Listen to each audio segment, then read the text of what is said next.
ക്രൈസ്തവ സമുദായ അവകാശ പ്രഖ്യാപന റാലിയും പൊതുസമ്മേളനവും കോഴിക്കോട് മുതലക്കുളം മൈതാനിയിൽ ആരംഭിച്ചു. താമരശ്ശേരി രൂപത കത്തോലിക്ക കോൺഗ്രസിന്റെയും വിവിധ സംഘടനകളുടെയും ആഭിമുഖ്യത്തിലാണ് റാലിയും പൊതുസമ്മേളനവും നടക്കുന്നത്. തത്സമയ ദൃശ്യങ്ങളിലേക്ക്. കഠിനാധ്വാനത്തിന്റെ വിയർപ്പൊഴുക്കി കഷ്ടപ്പാടിന്റെ നടുവിലൂടെ ഈശ്വര വിശ്വാസത്തിൽ മുറുകെ പിടിച്ച് ജീവിച്ച ഒരു ജനതതി. അവരിന്ന് കാർഷിക വിളകളുടെ വിലയിരവും വന്യമൃഗങ്ങളുടെ ആക്രമണവും കപട പരിസ്ഥിതിവാദികളുടെ തെറ്റായ നറുകളും മൂലം നട്ടലൊടിഞ്ഞിരിക്കുന്ന അവസ്ഥയിലാണ്. ഭൂരിപക്ഷ വോട്ട് വാങ്ങിനെ പ്രീണിപ്പിക്കുന്ന രാഷ്ട്രീയ പാർട്ടികളുടെ കുതന്ത്രങ്ങൾ. വർഷം 3 കഴിഞ്ഞിട്ടും ഇന്നും പെട്ടിയിലിരിക്കുന്ന JB കോശി കമ്മീഷൻ റിപ്പോർട്ട്, ESIയുടെയും ELFന്റെയും ബഫർ സോണിന്റെയും പേര് പറഞ്ഞ് മതിയായ രേഖകളുള്ള കൃഷിയിടങ്ങൾ റിസർവ് ഫോറസ്റ്റ് ആക്കുവാനുള്ള ശ്രമങ്ങൾ, EWS എന്ന തുച്ഛമായ സംഭരണാവകാശം പോലും നിഷേധിക്കപ്പെടുന്ന അവസ്ഥ, ന്യൂനപക്ഷ സ്കോളർഷിപ്പിന്റെ അന്യായമായ വിതരണ രീതി, അനീതിയുടെ ലിസ്റ്റ് ക്രൈസ്തവരുടെ മുമ്പിൽ ഇങ്ങനെ നീണ്ടു പോവുകയാണ്.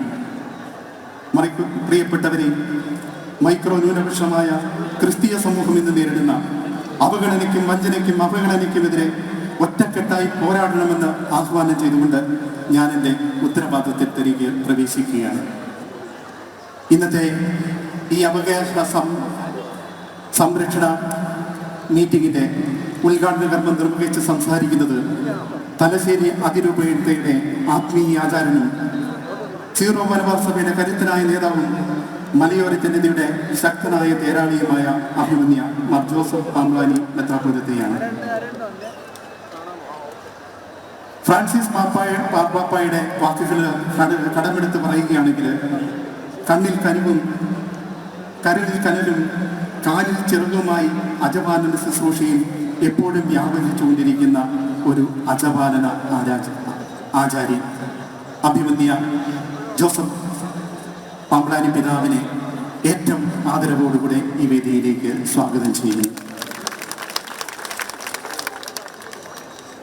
ഈ മീറ്റിംഗിൽ അനുഗ്രഹ പ്രഭാഷണം നടത്തുന്നത് താമരശ്ശേരി രൂപതയുടെ അധ്യക്ഷനും AKCCയുടെ ഗ്ലോബൽ ബിഷപ്പ് ലെഗേറ്റുമായ മാർ റെമിജിയോസ് ഇഞ്ചറാനി പിതാവാണ്. എന്റെ കാഴ്ചപ്പാടിൽ കുടിയേറ്റ ജനതയുടെ കാവൽക്കാരനെന്ന് അദ്ദേഹത്തെ വിശേഷിപ്പിക്കാവുന്നതാണ്. ക്രൈസ്തവ സമുദായ അവകാശ പ്രഖ്യാപന റാലിയും പൊതുസമ്മേളനവും കോഴിക്കോട് മുതലക്കുളം മൈതാനിയിൽ ആരംഭിച്ചു. താമരശ്ശേരി രൂപതയും കത്തോലിക്ക കോൺഗ്രസിന്റെയും വിവിധ സംഘടനകളുടെയും ആഭിമുഖ്യത്തിലാണ് റാലിയും പൊതുസമ്മേളനവും നടക്കുന്നത്. തത്സമയ ദൃശ്യങ്ങളാണ് കണ്ടത്.